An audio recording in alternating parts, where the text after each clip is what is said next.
News Zoom room, where we're going to be joined now by the public. Do we, or should we take a break?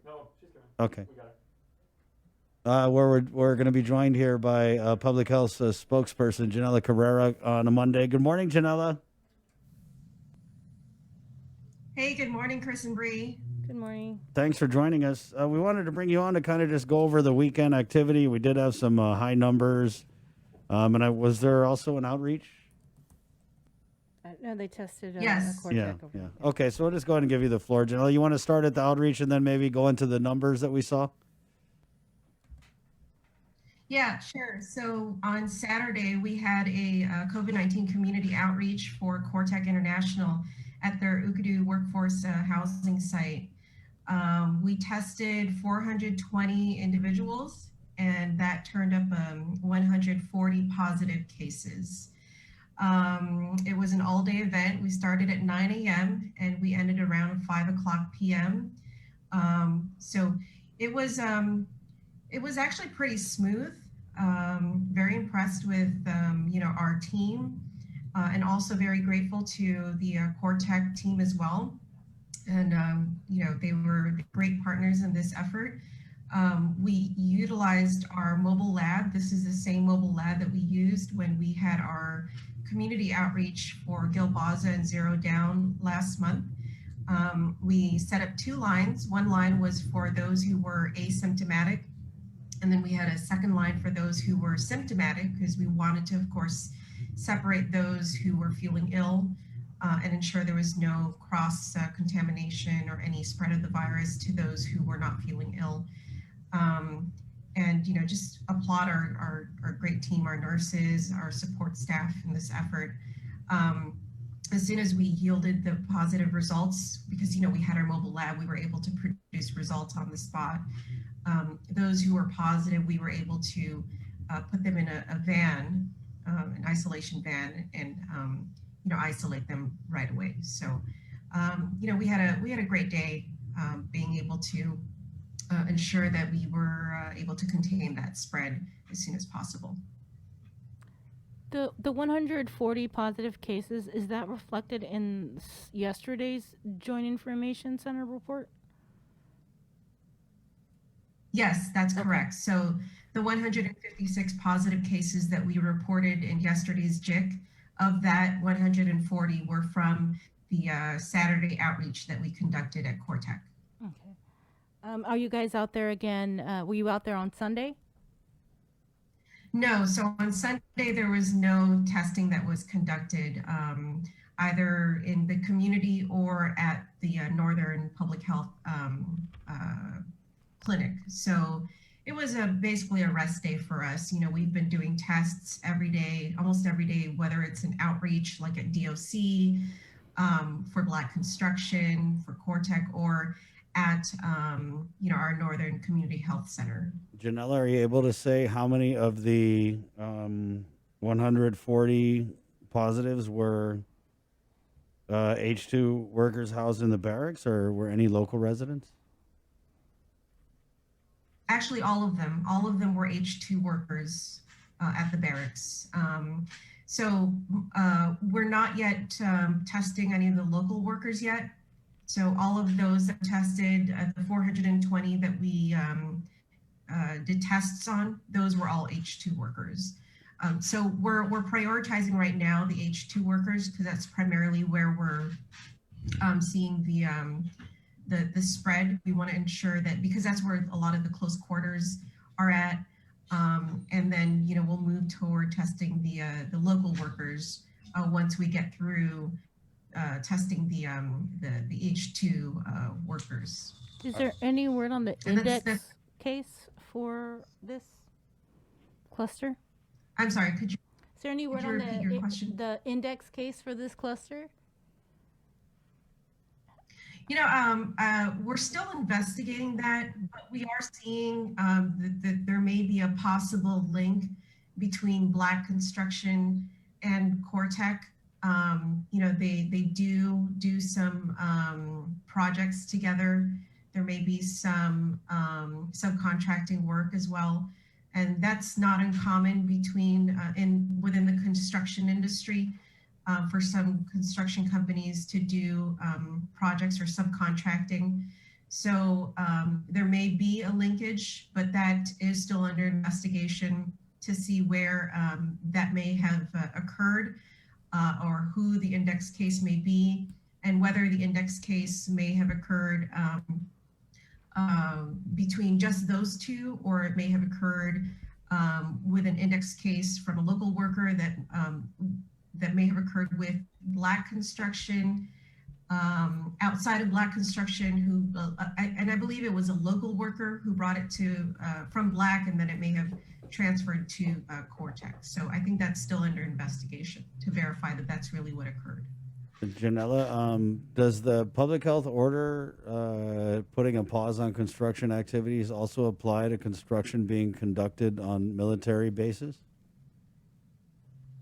So it does, but we did notify the Joint Region, and we are working with them so that if there are any construction projects that are affected within the military or within the base, anytime that there may be a construction project that they need to work on, then we coordinate with them.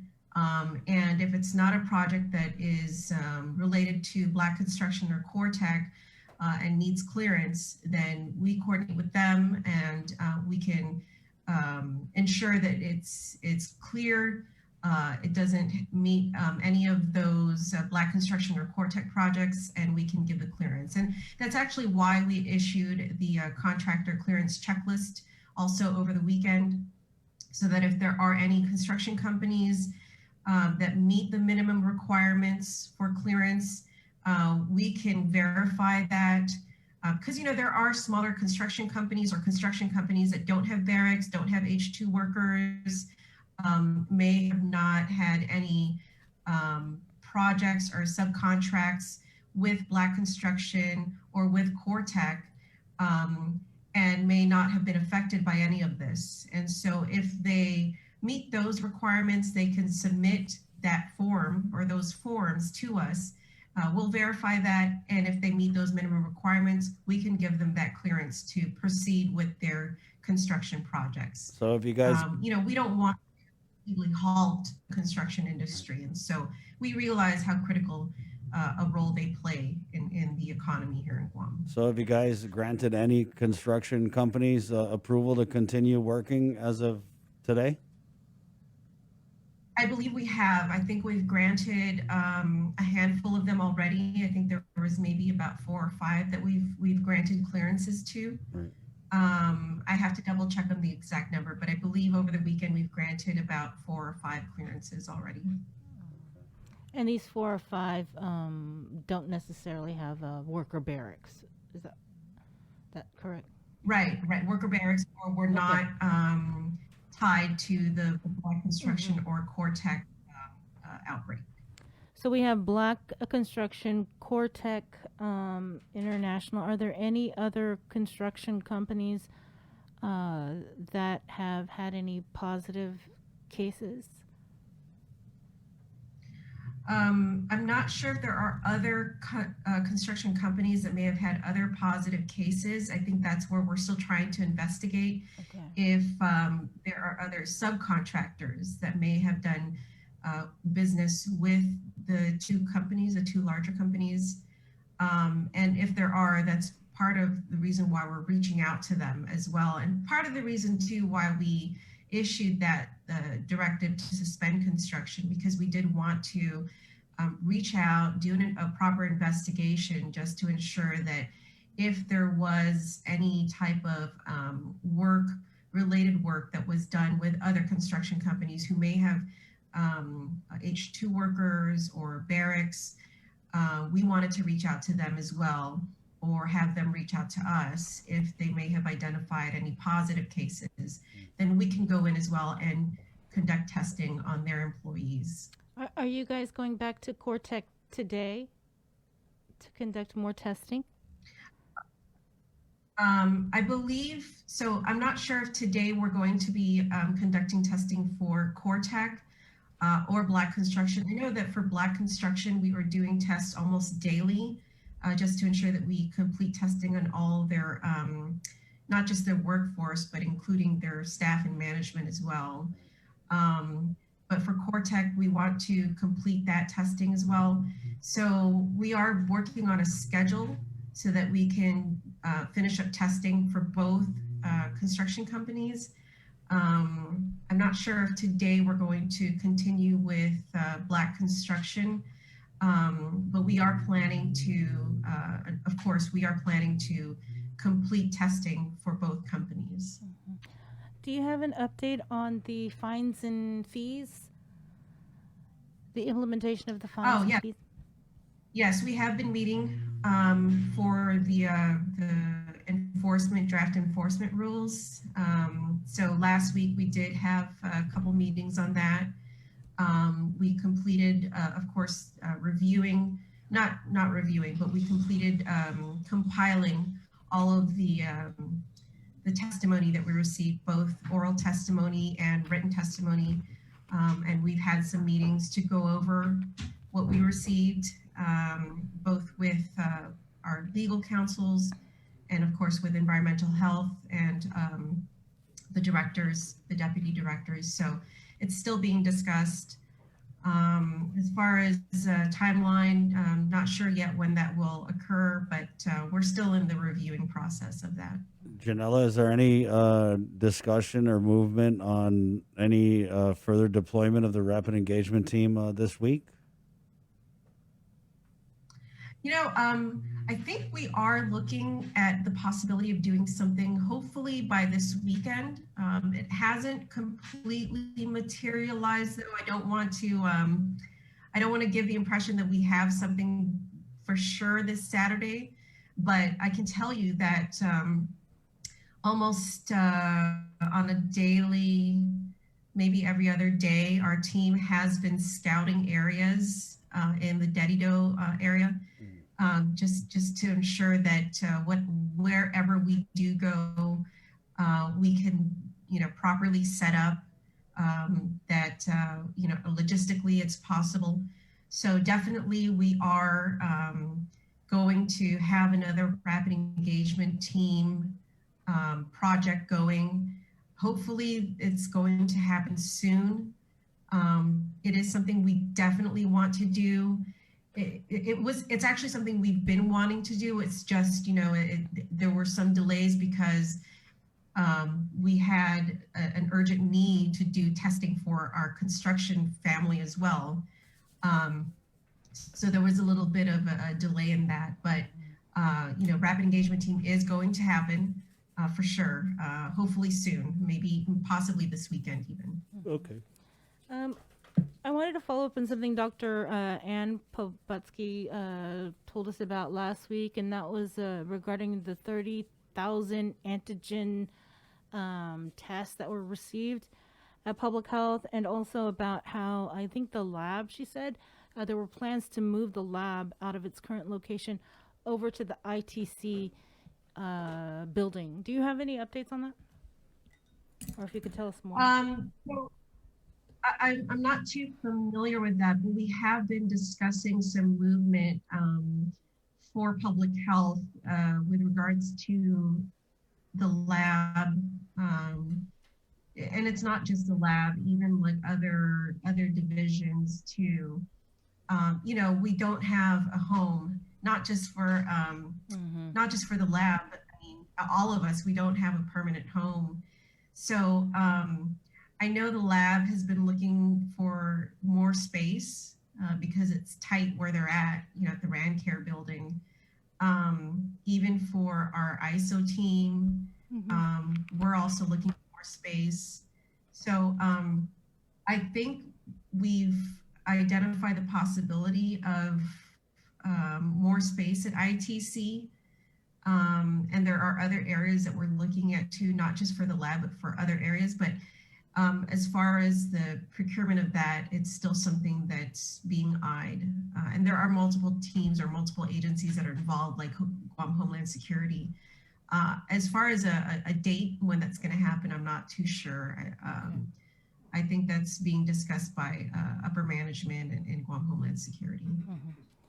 We do have a question from one of our viewers, and They're asking, are H-2B workers also quarantined for 2 weeks upon arrival in Guam? So most of the H-2B workers who are here, and most of those who are affected by the recent outbreak have actually been here already for quite some time prior to the pandemic. And the ones that who do come here during the pandemic or after or recently, if they are considered essential workers, and especially if they are, if their employer make a request for critical service worker and they're working on military construction projects, they can make that request. And if deemed to be a critical service worker and it's tied to a military construction project, they may be able to be granted that restriction of movement. So they may be able to, I wouldn't say bypass, but they would still go to quarantine, not at the government of Guam facility, but they would be granted restriction of movement quarantine. So they would have to be quarantined at their rental lodging or wherever their employer places them. So like if it's a construction barrack, and then they would be given that restriction of movement, which is you can only go to work and then right back to wherever your place of lodging is at for the 2-week time frame. And it's actually not happened a lot. We've only had a few, I believe, requests for H2 workers since the pandemic began. So I want to say most, if not all, of those who were affected recently by the recent outbreak have already been here in Guam prior to the pandemic. Okay, so none of the few that were able to get this restriction of movements / quarantine are part of the cluster at either I have to CoreTech. look back. I have to look back at the recent approvals for critical service workers. There may have been 1 or 2 who had requested for a critical service worker exemption. And the list is really short. I want to say maybe only, excuse me, maybe 10 or less who had requested for exemption. And you're talking about a workforce of, 500, 1,000 compared to 10 who may have received exemption for critical service worker for H2 workers. Okay. Did you have anything, Chris? Was there anything else going on with public health? I mean, Yeah, that gosh. we need to ask you about Spill, and we spill. hadn't? Yeah, I do want to say that for public health, for at least for our team, we're working on trying to put out a really aggressive educational campaign. Our numbers are continuing to rise in terms of positive cases. And so we really want to educate the community about what to do whenever they get tested, what are the proper steps to take, what is the incubation period, who to call, so that the reliance on public health, I mean, of course, public health will always be there to help them, to guide them, but also we want to arm them with information. It's kind of similar to when there's a typhoon or a storm, you have a preparedness toolkit. When there's COVID-19, we want them to also be informed and also understand what the steps to take. That way there's also some self-reliance as well, so that they understand. So public health is working on an educational campaign, and hopefully we can roll out with that pretty soon. Well, let me know if you need a jingle. Oh yeah, Chris, you gonna sing for us? Thank you, Janela. Real quickly, anything go on ahead, Mel. DOC? Anything on DOC? I don't have the latest numbers, but hopefully we can get that today. We do have a meeting later, and hopefully I can get those numbers, the most recent numbers. But we have been testing at DOC, so we'll get that update for you. Okay. Thank you, Janela. Thanks. There's virtual hot dog and macaroni soup in the Zoom room if you want to grab some. Prepackaged. I will. Okay. Thank you, Janela. All right. Appreciate Thanks, it. Chris. It's 9:10. We're